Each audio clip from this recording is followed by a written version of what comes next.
Hi, good day everyone, welcome. Now, I'm just going to do a caption on how I prepare my motherboard before I mount it inside the case.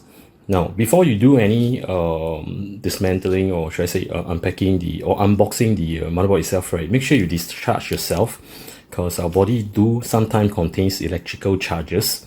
Now, best way of doing it, right, is what I'll do, right, is to actually turn on my power supply and, just touch on the power supply. That will discharge me. Or to actually take a metal piece and touch on any other metal stuff that's actually grounded. So that's how I know that it's been discharged. Second thing, right, I will normally wear gloves. Yep, that's right. Okay, part of the reason why I wear gloves, right, first is that in countries where I am, right, I should say it's very humid and I have sweaty palms. So if I start to begin to touch my motherboard itself, right, all my sweat will actually go to the motherboard.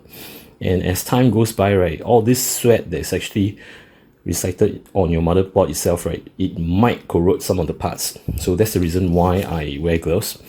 Second is, I wouldn't want fingerprints on all, the parts that you wanted to actually showcase. All right, first off, I'll just explain to you what I'll do on the motherboard itself.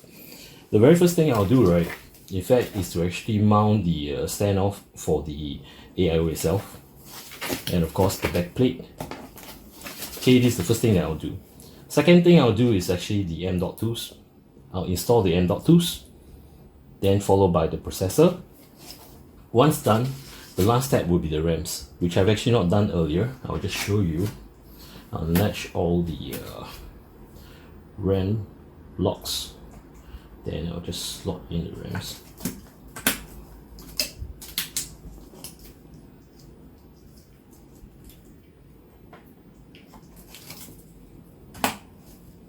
Okay, that's it. Simple and easy. So once I've done this, right, I will make sure that I've tested. So the best way to do it, right, is to connect your keyboard, your mouse, and your monitor to the motherboard, and have a power supply, power up, connect onto the 24-pin and the CPU connectors, or should I say the EPS connectors. Once that's done, right, just leaving the board itself, I will short the, in fact it's not short, it's just to kickstart, because there are headers over here. So there's one that's indicating for power on, so I just short it. So once it's once it boot up, right, I will check that you make sure it brings you to the UEFI screen on the monitor itself, or the BIOS.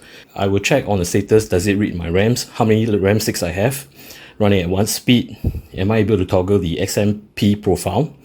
That's good. If done, then I'll proceed on to read my M.2s, which how many have you actually plugged into the board itself.